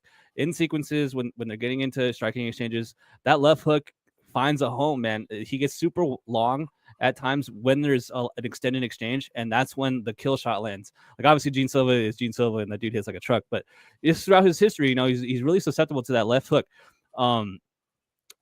And like you said, I really agree with it being a 50-50 fight. I mean, obviously the line reflects that, but more so in the actual exchanges. I think it's going to be one of those wild exchanges, and that's a coin flip, man. You're betting on who lands first, who lands flush, and they're ducking and weaving, and it's going to be someone with their back against the cage.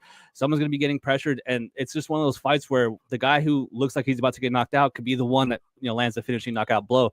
And I agree, man. I'm going with Drew Dober. I was hoping we'd be on opposite sides on this one, but yeah, I know I liked him as an underdog. Now he's even trickling to minus 110 to minus 115 area, and I still like him. In this type of fight, like you said, the right move is to just take the plus money on either side because it's so close. But I think that Torres here just walks forward too recklessly, man. I mean, credit to him. He wants to make the fight exciting, and he wants to go out there and get highlight reel finishes. He really trusts his striking. He's really like, thinking that he can hurt these guys. And I just feel like he walks into strikes so much, man. I feel like the forward pressure here can really hurt him in this fight. Drew Dober's been in there with guys that hit hard. I know his durability at this point. He's getting up there in age. He's had a ton of fights, a ton of wars. Just his fighting style isn't sustainable, for durability reasons. Neither is Torres, but he is younger. Right. Yeah, exactly. And he's Mexican. Sure. I just like Trudober Drew is Dober. from Nebraska, so if Tyler Hey, was here, he'd be all over Trudober. yeah, I'm sure. I haven't seen his video, but I'm sure he picked Tyler or Drew. Oh, 100%. I don't even have Yeah. to watch it. But I'm going with Drew as well, man. Like to me, I know Brady DFS is always like, making the joke like, is this person a washed bum? Like, is this guy getting line like he's just completely trash? And I feel like that's the question here: is Drew Dober like a washed bum? And I don't think so. I think he still has some wins left in the take in the UFC. If he were to lose this fight and retire, that also wouldn't shock me. He's done enough, man. He's done so much for the fans in the sport and given us so many exciting fights where like he has really nothing to fight for other than the love of the game. And how much can you love it? You know, taking losses after loss. So at the end of the day, it's tough, man. Going into enemy territory, going against this young killer who is notorious for his finishing ability, who will bring the fight to you. But I just see that Drew, thrives in that fight. And in that exchange, when the dude gets swinging leather, it's going to be a 50-50 type scenario where it just matters who lands first. It doesn't even matter who lands, the first shot to get someone wobbled. Whoever lands that knockout blow quicker to the chin, quicker to the punch, will win this fight. And I think it's going to be Drew Dober. So give me Drew Dober here, knockout round one. Don't expect this fight to extend. And if it does, I agree with you. I think that Drew Dober will be the one looking good as it goes. I think that Torres will be the one, fading as the fight goes, even though he is the hometown guy, you could say. I don't know how long he's been in Mexico City and preparing there. I don't know if his camp is out there, but Drew Dober also trained at Elevation before. I think he fights or trains in like Tijuana or something like that. Oh, well, there you go. It's tough to go against the Mexican here, especially in the co-main event. But I'm going with Drew. I wish I could have gotten my plus money here earlier in the week, but I understand that loud movement, man. I feel like a lot of people agree with us, and we're seeing that money trickle in. You think there'll be buyback on fight night on Saturday here? So on Torres? Yeah. Okay. I think so. That'd be good. I think the Mexicans are going to come out and support the Mexicans. So if you like a Mexican fighter, I wouldn't wait too long. Kind of like last week with London English fighters. A ton of lines got steamed. I know Fletcher was at like minus 165. He was like a pick'em all week. Nathaniel Wood too. Mick Parkin was like minus 175, and that was a pick'em all week. Like you could have got Tybura at like plus 160. That's insane because that fight was going to be a 50-50 fight. I mean, I was able to get plus money, but you got to like 300. You got up there. Yep. But yeah, I would wait a little bit and see. I think there's going to be buyback on because usually that does happen. Like if they're like in Mexico or if they're in Brazil, like people will just bet if they're there or like going towards the thing. Like, yeah, why not? Whatever. It is what it is. Dustin, are your early bets posted tracked? Yeah, they are. Which ones weren't there? I do post when I post them on Patreon. They are tracked for sure.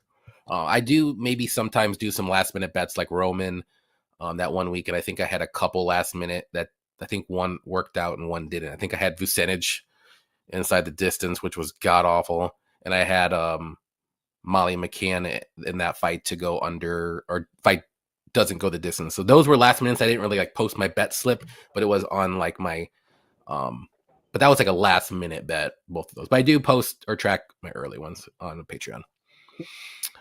Dober trains at elevation. He trains in Denver. Yes, that's like 5,500 feet high. I was gonna say square feet, but same thing. I agree though. I agree with the second part of his comment. They're like, probably honestly won't matter. Yeah, I mean, I don't think it's gonna matter too much, but if Torres gasses out in like after a half a round, we've seen him do that. Like, what was the fight? I think it was the Camacho fight where he was landing some good shots and Camacho just hung in there, and you could tell like Torres was like. And then they freaking went at it again, and he landed the knockout. Like he was tired after that, like minute and a half or whatever it was, like 2.5 minutes or something like that. So I think he doesn't make it in the second round. Personally, if it gets there, Drew Dober wins 100%. If I was picking Torres a couple times. I mean, I don't mind it, Saba, but man, I know Bahamondes is good, but. That was sweet, dude. That bad. He looked. He just walked. He got hit, got hurt, and walked right back. Got hurt again. That was crazy. That was actually Dober is the favorite. Yep. Club and sub for Torres. That's definitely a possibility if he can drop Dober for sure early. Yeah, I was about to say someone commented here. What if he takes him down? I think that's a good path, man. I think that's smart. Yep. He could definitely do that early, but like I said, it's going to have to be within like the first 3 or 4 minutes. And especially if you just got slept bad, dude. Like I wouldn't be shocked to see him just shoot. Yeah, he could be a little gun shy and shoot. We don't know. Like he's never been knocked. I don't think he's ever been knocked out until that one time last fight. So I know we got subbed once, I believe, but the crowd won't boo him either to like, get going because they'll be rooting for him anyway. Yeah. Unproven fighter versus fighter past their prime. Very tricky read on this one. Dober has bad decisions. Torres has power and accuracy. Picking Torres with medium confidence. Okay, I don't hate it. Gonna wait till the fight time to bet ERCEG for this reason. Yeah, if you're gonna bet ERCEG, just wait. Money's gonna come in on Moreno. It already is a little bit. He's at minus 240. So Mexicans went 1-8. That is true. I forgot about that. That was it Lazy Boy was the only one? Yeah. So yeah. Whew. They do seem to underwhelm, actually. And I picked a lot of Mexicans, so this was the fight I didn't. But I think every other one, I think I might have. Oops, spoiler. Yasmin got slept, dude. Yeah, that was crazy. That was wild. Will Moreno close? I think he could. Yeah, I think he could. I don't think he should, but he probably will. Minus 300 is a little bit of a stretch. Right. That's where I would be like, no, thank you. But Johnny, can you tell everyone to bet on Pilastri? I need to get a better number on Loopy. Bet on Julia Pilastri, guys. Everybody. Demar, what's up, Demar? Torres will gas warming up. Potentially good. Good. So. We'll see. All right, we got the main event. We got Brandon Lego Man Moreno versus Steve Michael Scott ERCEG. Who do you like? Man, so classic case of the market is just moving too much for me, man. Like Moreno goes against Albazi. He's like a slight favorite, a little bit over minus 150. And that's after he got worked bad. Who was it? Royval. Was it Mexico City? That was a very, very close fight, though. I mean, he looked good, but then I thought he looked really, really bad at the end of that fight. Just me personally, but yeah, he, was a favorite in that fight. I think it was like minus 250. Comes out the next fight against someone, in my opinion, who's worse, at minus 150. And then now here we have Steven, and he's minus like 250, close to 300 again. And then on the other side, you have ERCEG, who, I mean, there's no way around it, right? He comes in the UFC, gets a couple good wins, and then gets like thrown into a title shot against Pantoja. In classic case of he loses the fight, but he did well. He almost won the fight, and he's getting a ton of praise for losing. Be careful. Be careful. I don't want any Pantoja slander on this channel. I mean, he couldn't defend a takedown to save his life in that fight. Pantoja took him down like he weighed nothing. Pantoja is a savage. Bro. He's a savage, dude. He is so good. And so that's the thing, right? Like he looked decent in that fight. It was a 2-2 going in round 5. And so then it's like, oh, he's going to be good. Like, he's legit. Like, he is good. He deserved to be in that fight. He's a high-level fighter.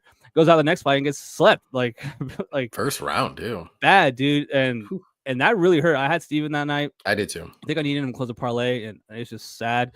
But I like him as a fighter, man. I think he's fast on the feet. I think he has good size for the division. I think he's super long. And I know he was getting taken down over and over again against Pantoja, but I actually do think he's an okay grappler. That's the thing with this fight. I think Moreno will have the ability to take this fight down. I don't want to say whenever he wants, but when he needs to. When it's getting scary in the striking exchange, I think he can level change in this fight and get to the legs of ERCEG. But again, man, I think the line is just moved too much. I think that this should be lined way closer. I do think that Moreno should be the rightful favorite. I was thinking more so minus 175, minus 180. At most, I thought minus 200 would be where we ended up, but now we're almost $1 over that. So I think that the over would be something I'm more inclined to bet versus Moreno's money line. I think Moreno will win. I think Moreno will win a decision here, but it's going to be close, at least in my opinion. So I'd rather lay the over over 4.5. It's a similar lines. It's not priced too differently, and you're kind of saving yourself there if Steven somehow edges this fight out. But for me, yeah, Brandon Moreno decision. I think that his ability to take the fight down will help him, and I like his jab, man. ERCEG does lean back a lot. He has a tall man defense a lot. He really relies on it, and I mean he's long. He's super tall and long. A lot of these guys are way smaller than him, and I think that Moreno is going to be able to get inside and really pump that jab out throughout this fight. And like we saw last time again with Mexico City, he looked good in the beginning of the fight. The first 2 rounds, he just couldn't take one of the last 3. And I think that someone like ERCEG is someone that he can, take one of those last 3 rounds. Whereas Royval is just so squirmy, like he's so tall and lanky and hard to get to, and he was flowing on Moreno throughout that end of that fight. So. A bit of a correction or overcorrection, I could say, on the line here. I think it should be lined closer, but at the end of the day, I'm going Moreno decision here. But again, like I said, I would rather lay the over 4.5 than Moreno's money line here. So give me Moreno decision here, but I'm looking at that over. Yeah, I like Moreno here. I think he does win by decision. I like the over. I mean, if you could have got Moreno early in the week, you might have got like minus 180 somewhere, maybe minus 190. But I just think it comes to who implements the wrestling. Even not even like so much. It's like just mix it in. I think the striking is close. I would favor Brandon Moreno. I like his, like you said, I like his jab. He doesn't really take damage all that well. He kind of cuts easy, Brandon does. I agree. But Big I time. just don't like Steve's striking defense. And Moreno does have good wrestling. I like his wrestling more than ERCEG. The grappling, I would maybe edge ERCEG, but I don't know if ERCEG's going to be able to take down Brandon Moreno. And Brandon Moreno does have good grappling and good scrambles. He's got good cardio. And he's very durable. He's never out of a fight until you get him out of there. And it's always a close decision if he loses. He's one of those fighters where you know he's going to fight for your money. And I was super high on him in this last fight. I'm like, he is going to come back with a vengeance and look great. And he steamrolled Albazi. Mm-hmm. And then and then ERCEG now, he's going from Pantoja to Kai Kara, and now he's going to Brandon Moreno, who's literally the number 2 fighter for sure in this division. And it's not even close. Maybe Cop, but we don't know yet. Yeah, I got to go Moreno. Like, the gut says it. I think everything just points that way. Now, ERCEG can definitely win this fight, but he's going to have to outstrike Brandon Moreno for a couple rounds and maybe mix in some wrestling. I don't know if he's going to be able to. Really, I really don't. I know who's going to be the better striker, and I think it's going to be Moreno. I think you make a really good point about Moreno getting marked up, dude. You know how he fought Figgy like 5 times?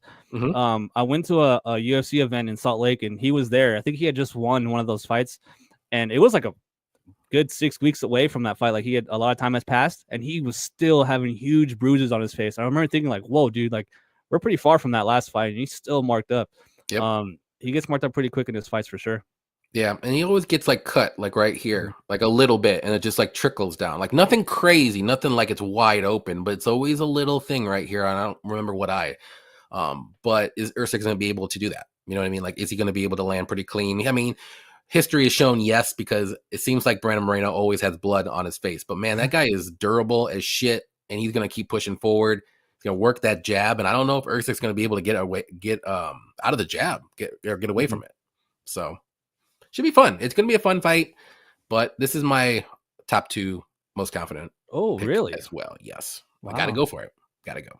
And it's not that ERCEG is a bad fighter. I just think this is going to be a little too much too soon. He's fought. This will be the 3rd top 3 or 4 guy, and I don't know if he's there yet. Yes, ERCEG is good. I want him to test. Like, he leapfrogged at least like 8 people when he fought Pantoja, and then they brought him back down a little bit to Kai Kara. Didn't look great, and now they're moving him back up. It's like, you're gonna move back up to Steve, like Brandon Moreno, after you lost that way to Kai Kara? Yeah, dude, it doesn't make sense to me. So he's thrown right to the wolves, dude. Like, yeah, it's pretty rare. Like, I mean, he's good, but it's like, I want him to like slow it down. Like, I wish the UFC would slow it down with him, like progressively work him up. You can't just throw these like good fighters to the wolves. Like, I almost feel like they threw not Pantoja, what's his name, Tatsuro to the wolves with Brandon Royval. Like, I mean, he was doing good against the fighters, but that is a massive step up in competition who he was fighting, and you threw him to the wolves and he lost. Like, I knew Brandon Moreno was going to win that fight, and I love Tatsuro. I think he's going to be a champion, but I don't know anymore. Now Joshua Van's getting under, like, he's starting to like, I like him a little more. I like Loner Kavanaugh now. Like, these fighters, like, the flyweight is good. Yeah. I think Manel's the true champ, or like once Pantoja leaves.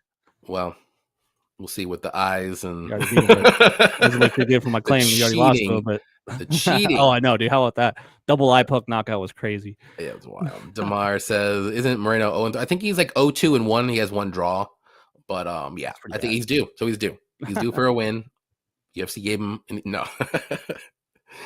Pretty sure Moreno could get hit by a truck and just shake it off. Yeah. He's got that Lego man strength, man. So you gotta watch out for that.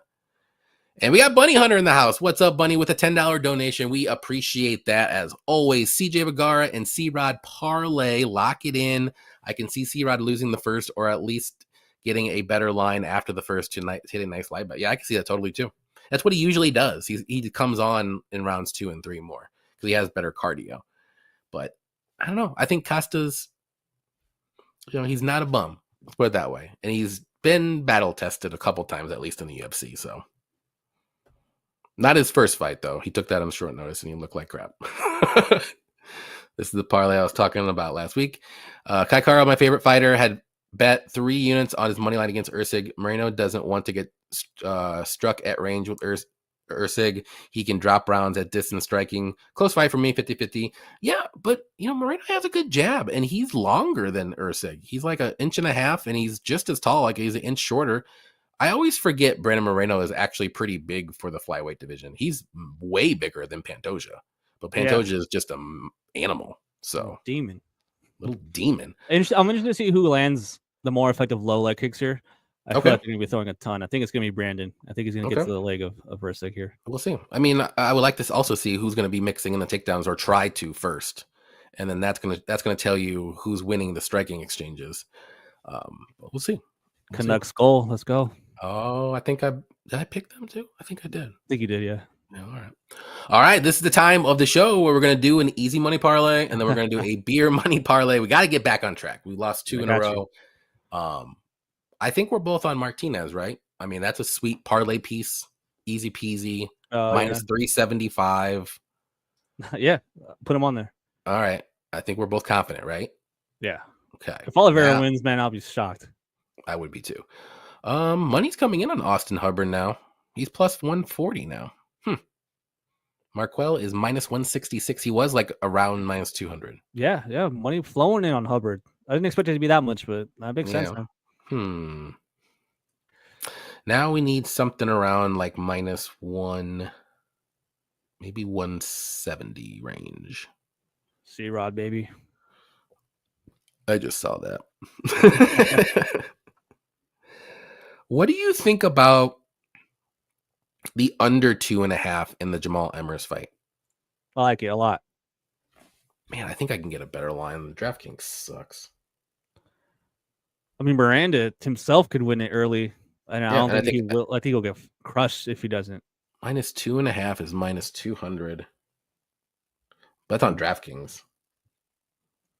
Let me see if I can find a better line on what I got. Here, I'm gonna read this guy's comment. Go ahead. B Negs comments.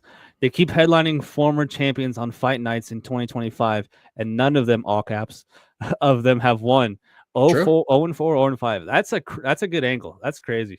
I didn't notice that. That is very true. I'd rather have the over 4.5. Let's see. Dang it. I can get minus 105. David, I do like that under 2.5 though. I mean, minus 105 is not crazy. It's not. All right, we'll do it. Maybe we can get a better line somewhere else. Maybe I'll wait till tomorrow morning and then we'll see what happens. But minus 105 isn't bad. We'll just do that.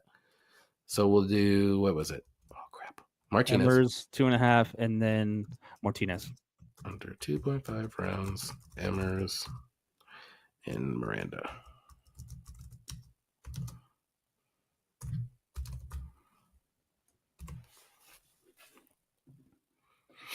All right, there's the easy money parlay. I know it's minus money. I always like to get plus, but maybe tomorrow when I put this bet in, maybe I can find a plus money somewhere.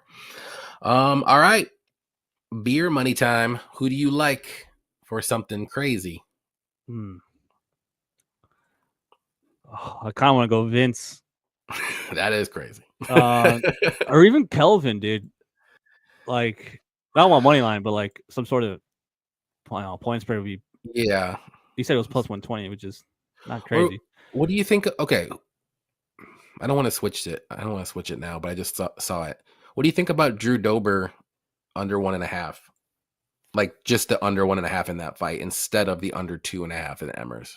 Well, what's the line? Minus 180. So it's a little bit better on DraftKings, but let me look on this one. I mean, I like the 2.5 more personally. Like, yeah, you get an extra round. And it's just, a little bit safe. You get 5 minutes, but okay, let's keep it. I just saw that. I was like, oh, all right.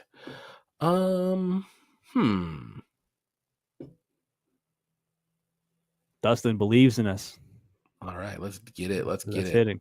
What is crazy? I'm looking at some. What's the chat have to say? Give me something crazy. That's right. Let's go. Oh my God, the Canucks just gave up a shorthanded goal. Figures. Classic Canucks. I kind of like Rodriguez by sub. Oh, nice. Plus 350. Let's do it. You can Ronaldo get it, man. Rodriguez. Ronaldo. Oh, fuck. Yeah, still. I think he gets it too. Not. Not Who's the other Christian. Rodriguez? C-Rod. Oh. I don't think he's going to get a sub on Costa. I like Costa by sub. Oh. Plus 600. I kind of like David Martinez by KO, but we already have him in a parlay. Yeah. Rosas Jr. by sub? Well, I mean, I'm biased, but that's what's the money? Like, I think it's a good look, put it that way. But I hope it doesn't hit, so that'd be weird. So that'd be plus 1362. Just a sub special, man. The elevation cards get more subs, dude. That's what you're saying. It's just hey, I'm down to ride with it, dude. Let me see if there's They've grappled before. They know each other. Roll's familiar with Vince's game. It wouldn't shock me if he gets a sub here. Let me see if there's another thing that pops out at me.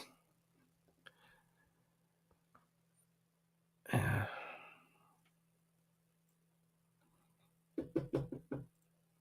like that. You cool with it? Do the sub special? Yeah. Subway special? Just 2 subs, right? Yep.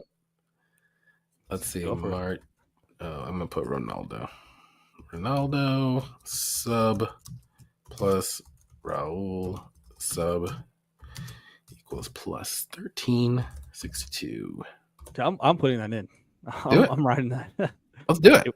Yeah.